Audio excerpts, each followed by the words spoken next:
The deep space research vessel Horizon drifted silently through the debris field of what was once a thriving civilization.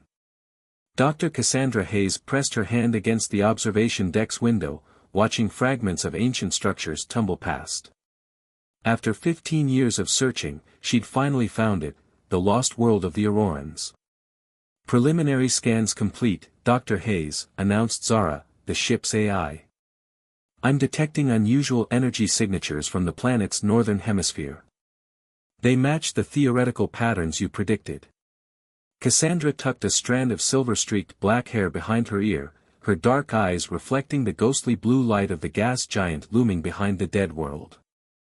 At 45, she'd spent more than half her life pursuing this discovery, becoming the leading expert in Auroran archaeology despite the ridicule from her peers. The ancient civilization had vanished without explanation 50,000 years ago, leaving only fragments of their advanced technology scattered across the galaxy. Take us in, Zara. Alert the team to prepare for planetfall. The descent through the atmosphere was smooth, the Horizon's advanced dampeners compensating for the turbulence. As they broke through the cloud cover, Cassandra's breath caught in her throat. Below them stretched the ruins of a vast metropolis, its crystalline spires still reaching defiantly toward the sky despite millennia of abandonment. The ground team assembled in the shuttle bay, Dr. Raj Patel, the quantum physicist whose theories had helped track down this location, Lieutenant Demon Jackson, their security chief, and Dr. Thea Winters, the team's xenobiologist. They'd worked together for 5 years, becoming more family than colleagues. Energy readings are strongest from that structure, Raj said, pointing to a holographic map. It appears to be some sort of research facility. As they approached the facility in their environmental suits, Cassandra couldn't shake the feeling that something was watching them. The building's architecture was typical of Auroran design, flowing lines that seemed to defy gravity, surfaces that shimmed with faint iridescence even after 50,000 years. Look at this, Thea called out, brushing dust from a wall panel. Beneath it, complex patterns of light still pulsed weakly. Active technology after all this time. They followed the energy signatures deeper into the facility, their helmet lights casting long shadows through the ancient halls. The air was stale but breathable, another mystery, as the atmospheric processors should have failed millennia ago. In the heart of the facility, they found it. The chamber was vast, its ceiling lost in darkness above them. At its center stood a pedestal of what appeared to be liquid metal, constantly shifting and flowing. Above it hovered what Cassandra had spent her career searching for, the Nexus armor. It was beautiful and terrifying at the same time.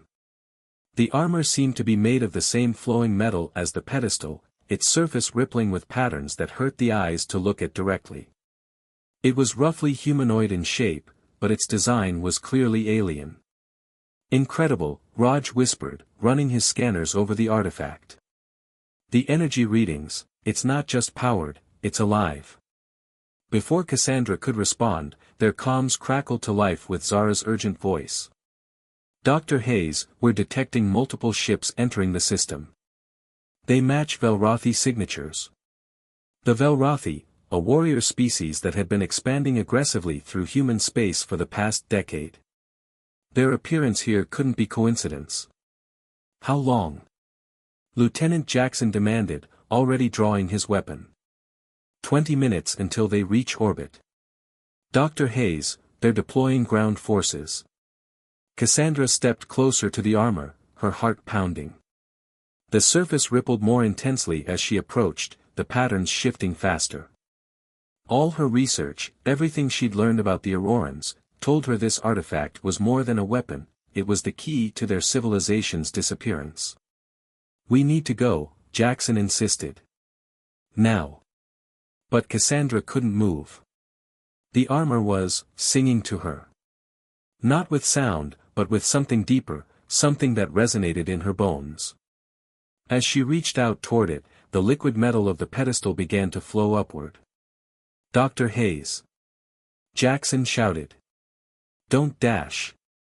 The armor moved like quicksilver, flowing off its pedestal and enveloping Cassandra before anyone could react. For a moment, there was darkness and cold and fear, then warmth, and light, and power beyond imagination. When she opened her eyes, she could see everything. The facility's systems, dormant for millennia, hummed to life around her. She could feel the approaching Velrothi ships, sense their weapons charging. The armor had chosen her, and in doing so, had awakened something that had slept for 50,000 years. Through their neural link, the armor spoke its first words to her: "The time of waiting is over. Are you prepared for what comes next?" Above them, the first Velrothi warships entered orbit, their weapons primed to destroy everything Cassandra had discovered. But for the first time in her life, she wasn't afraid. She was ready. "Yes," she answered, both to the armor and to destiny. "I am." The Velrothi dropships screamed through the atmosphere like falling stars, their hull plating glowing red-hot from the descent.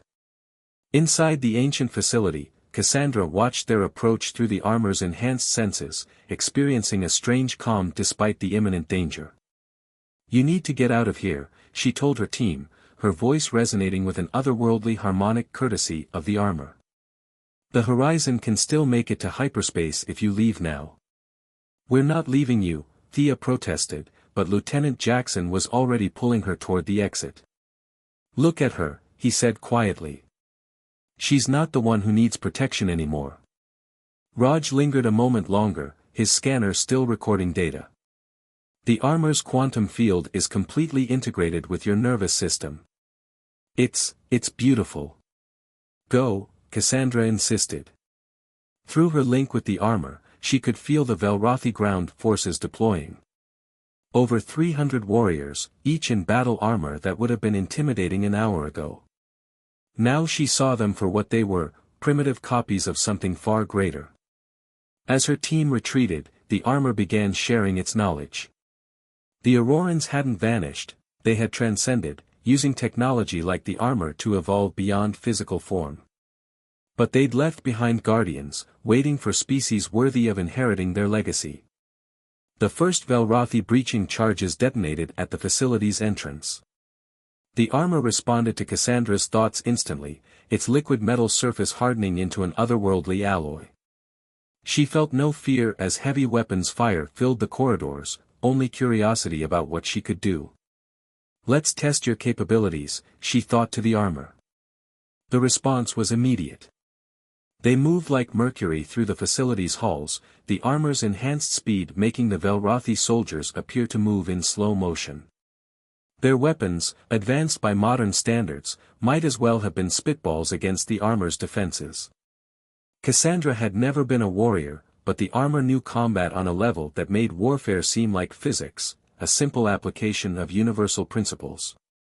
They disabled the first wave of Velrothi without causing a single casualty, the armor responding to her desire to avoid bloodshed.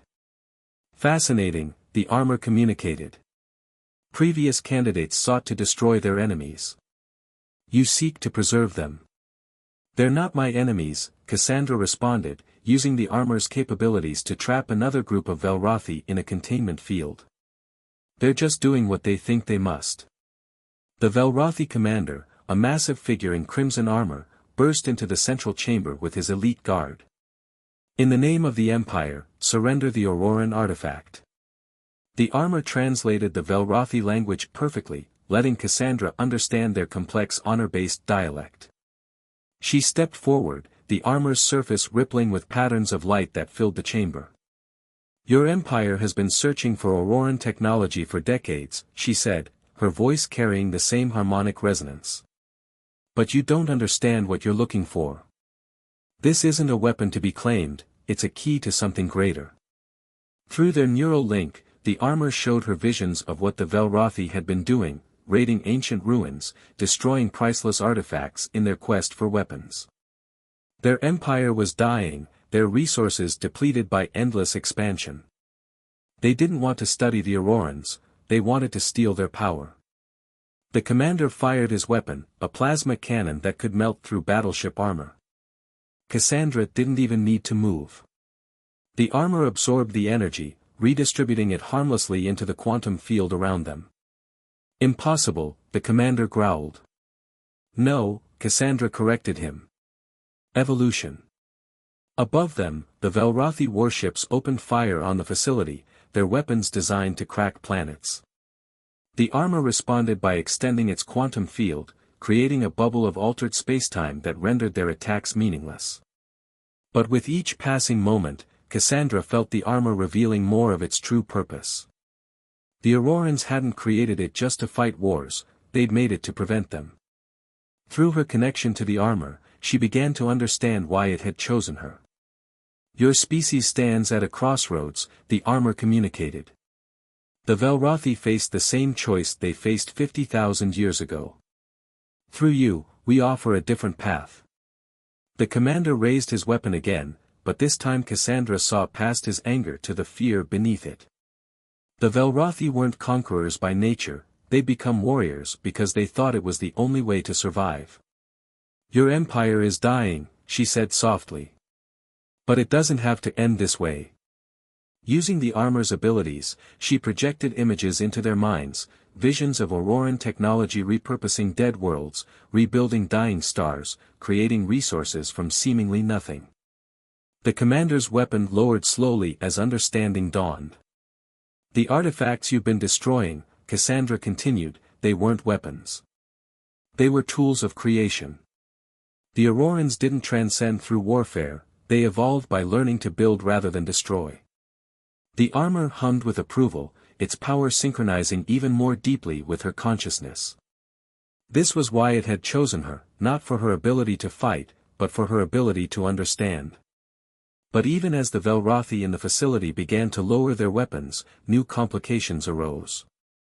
The armor detected transmissions from Earth, the UN Security Council was mobilizing, seeing the activation of Auroran technology as a potential threat. More ships were entering the system, and not all of them were coming in peace.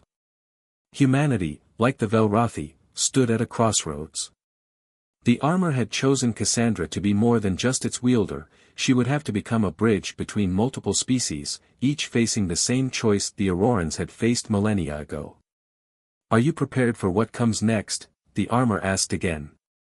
Looking at the Velrothi commander, seeing the first glimmer of understanding in his alien eyes, Cassandra knew her answer. Show me, she said. Show me everything.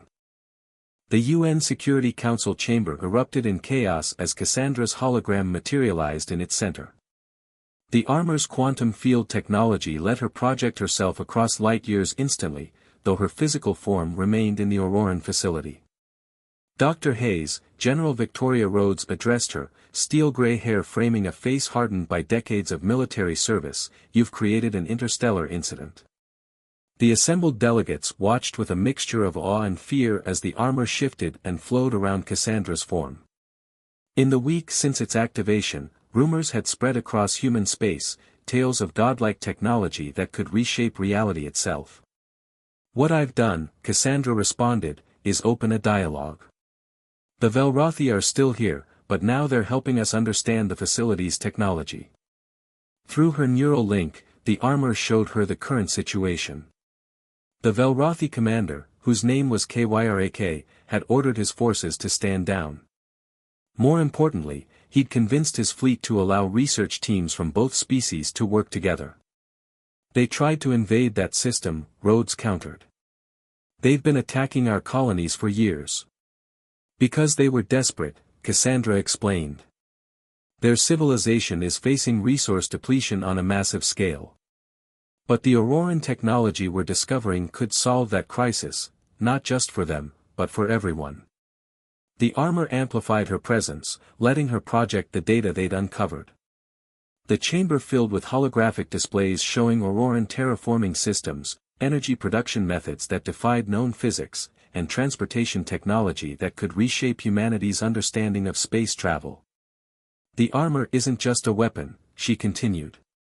It's a key to understanding technology that could end scarcity itself. But we have to work together. And if we refuse, asked the Chinese delegate, her expression skeptical.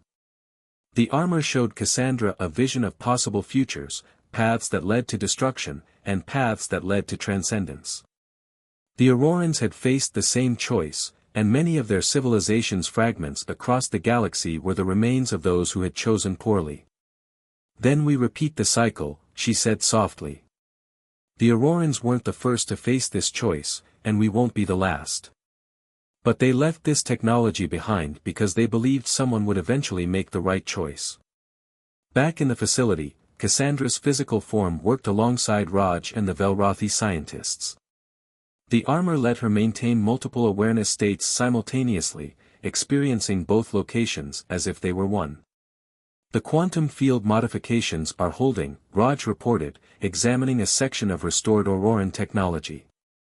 We've managed to reactivate about 30% of the facility's original systems. Kyrak, the Velrothi commander, approached with his own data. The armor translated his complex expressions perfectly, excitement tempered with caution. Our analysis confirms it.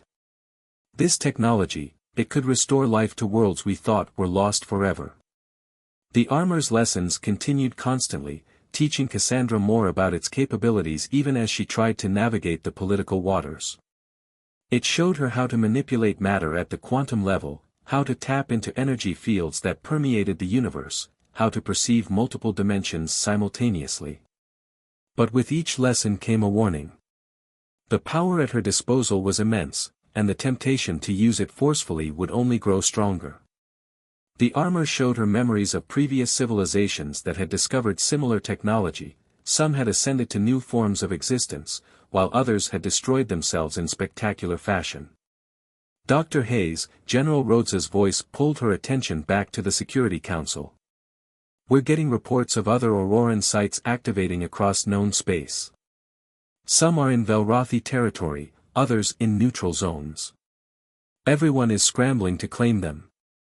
The armor's surface rippled with concern.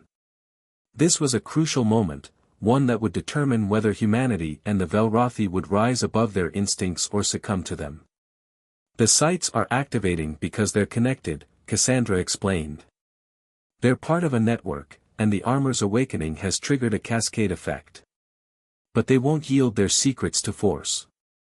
Through the armor's enhanced perception, she could sense the tensions building throughout human space. Military vessels were being mobilized, not just by Earth but by colonial governments and corporate interests. The Velrothi Empire's internal politics were similarly strained, with various factions arguing over how to proceed. We need time, she continued. Time to understand what we've found, time to learn how to use it responsibly. If we rush in trying to claim this technology by force, we risk destroying ourselves and everything the Aurorans left behind. The armor suddenly alerted her to a new development, energy signatures appearing at the edges of both human and Velrothi space. More sites were awakening, but these were different. They were defensive systems, placed by the Aurorans as failsafes. We don't have much time, she said, letting her hologram fade from the Security Council chamber. The Aurorans left us a test, and how we respond to these discoveries will determine whether we pass or fail. In the facility, Kyrak noticed her concern. You've sensed it too. The awakening of the Guardian sites. Cassandra nodded, the armor's surface reflecting her worried expression. This is the moment the armor was waiting for. Everything until now has been preparation. Preparation for what? Raj asked, looking up from his instruments. Through their neural link, the armor showed Cassandra exactly what they were facing. The true test wasn't whether they could claim the Auroran technology, it was whether they could resist the temptation to use it for power alone. Preparation for the choice, she answered. The same choice the Aurorans faced. The same choice every advanced civilization must face eventually. The armor's surface pulsed with energy as it prepared to show her exactly what that choice would entail. Would you like me to continue with part 4? The story builds towards the critical moment where Cassandra must help humanity and the Velrothi face their greatest test. The Guardian sites activated simultaneously across known space, their ancient machinery awakening with terrible purpose. Massive structures emerged from gas giants, desert worlds, and dead stars, a network of Auroran defense systems designed to prevent their technology from being misused.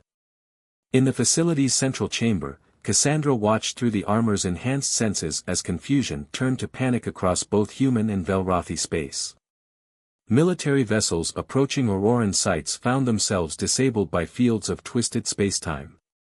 Research stations went dark as quantum barriers enclosed them. "It's a quarantine protocol," she explained to the assembled team of human and Velrothi scientists. "The Aurorans created it to prevent their technology from being used for conquest." KYRAK's facial scales shifted in a pattern the armor translated as deep concern. "The Guardian sites are generating energy readings beyond anything we've ever recorded. They could destroy every ship in space if they wanted to." Through her neural link, the armor revealed the full scope of what they were facing. The Guardian sites weren't just defensive systems, they were judges. They would evaluate how both species responded to this crisis, and their decision would be final. All ships, research stations, and colonial outposts within range of Auroran sites are being contained, Raj reported, monitoring the quantum communications network they'd established. "The only facility still fully operational is this one." The armor pulsed with ancient knowledge, showing Cassandra visions of previous civilizations that had faced this test. Some had responded with violence, attempting to destroy the Guardian sites. Others had tried to trick the systems, to prove themselves worthy through deception. All had failed. "We need to warn them," Cassandra said, extending her consciousness through the armor's quantum field. Her presence manifested simultaneously in multiple locations: the UN Security Council, the Velrothi High Command, and dozens of other critical sites. "The Guardian sites aren't hostile," she explained to the panicked leaders. "They're asking us a question. The same question the Aurorans faced: are we ready to move beyond conflict as a means of solving our problems?" "They've imprisoned our ships," protested Admiral Chen of the Earth Fleet. "This is an act of war." "No," KYRAK's voice joined hers in the quantum projection. "It is an act of protection. Protection from our own worst instincts." The armor showed Cassandra more: the Aurorans had nearly destroyed themselves before creating this system. Their technology had advanced faster than their wisdom, leading to conflicts that scarred entire galaxies. The Guardian sites were their solution, ensuring that only species who had truly evolved beyond violence could access their full legacy. "We have a choice," Cassandra continued, her voice resonating with the armor's harmonic frequencies. "We can prove we're ready for what the Aurorans left behind, or we can prove them right to quarantine it." Through the quantum network, she could sense the responses across both civilizations.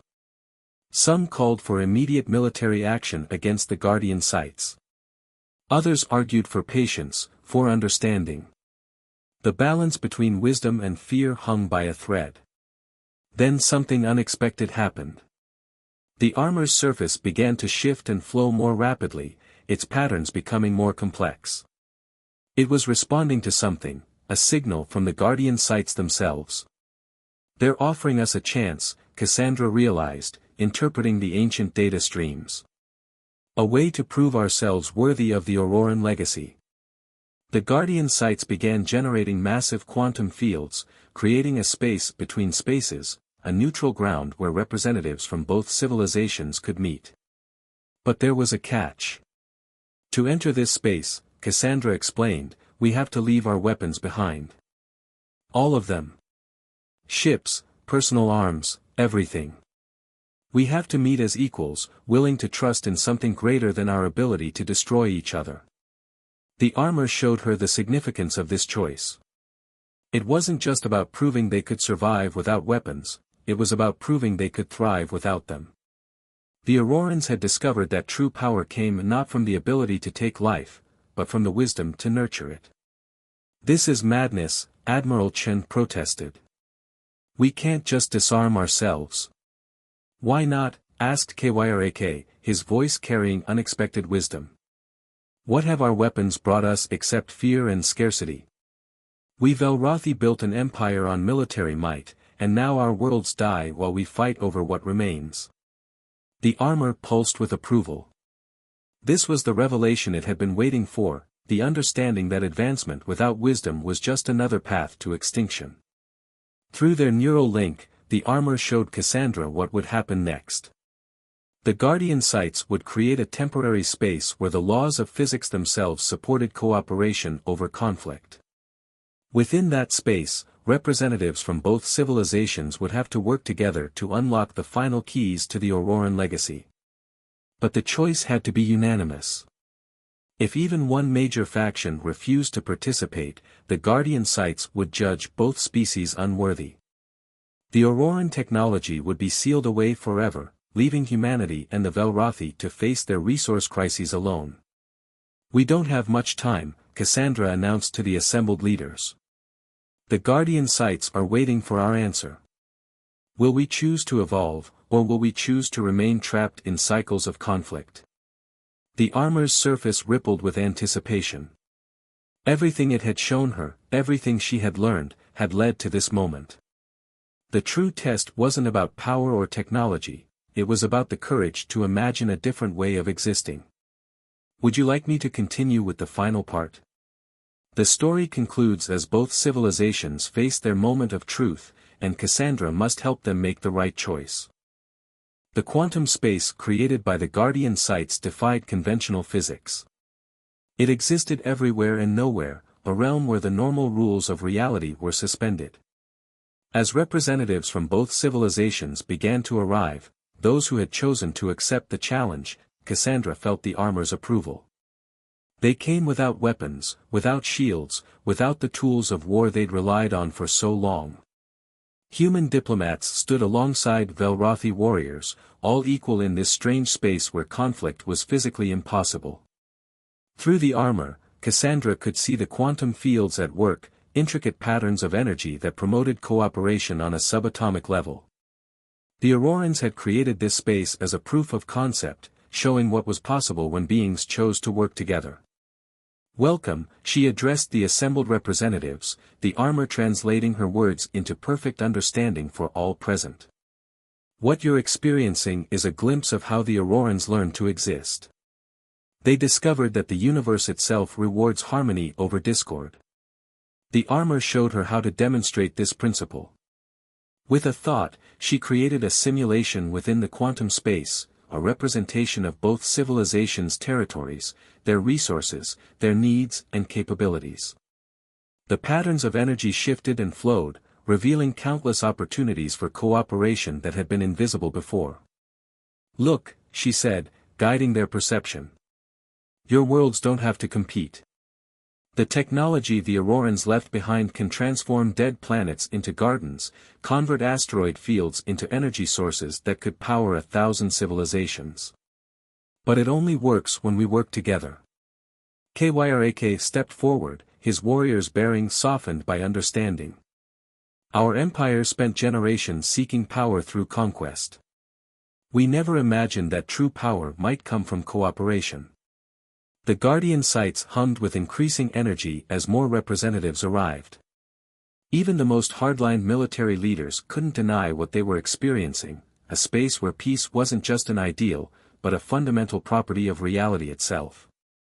Through her neural link, the armor revealed its final secret.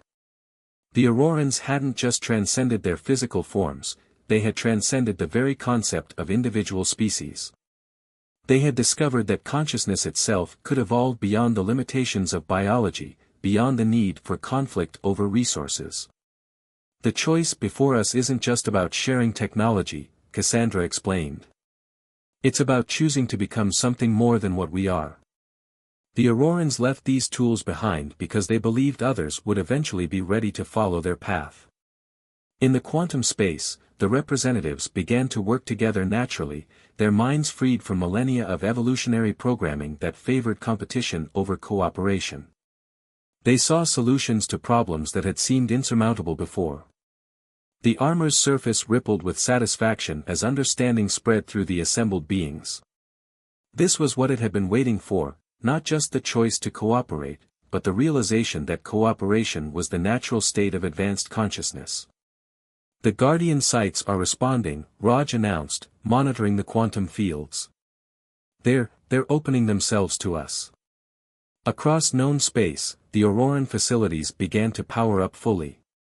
But instead of weapons or tools of war, they revealed themselves to be seeds, starting points for a transformation that would reshape both civilizations. This is just the beginning, Cassandra said, feeling the armor's knowledge flow through her. The Aurorans left behind more than technology, they left a roadmap for evolution itself. They showed us that the greatest power isn't the ability to destroy, but the wisdom to create.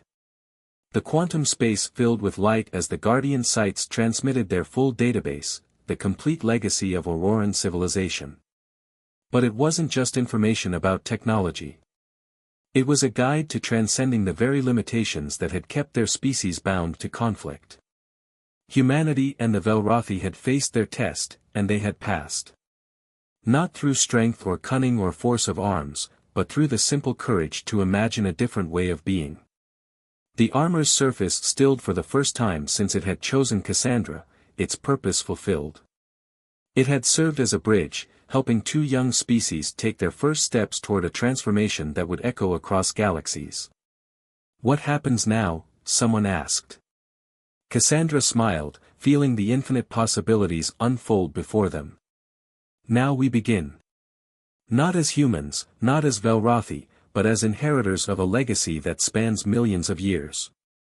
The Aurorans showed us the path, but where it leads will depend on what we choose to become. The Guardian sites pulsed one final time, their message clear, the quarantine was lifted. The test was complete. And in passing it, both civilizations had proven themselves ready for the next stage of cosmic evolution. In the quantum space, representatives of two former enemy species began planning their shared future. The armor hummed contentedly against Cassandra's skin, its choice vindicated. In choosing her, it had chosen all of humanity, and through humanity, it had helped forge a connection that would transform the galaxy. The age of conflict was ending. The age of transcendence was about to begin. And somewhere, in dimensions beyond normal space and time, the Aurorans smiled.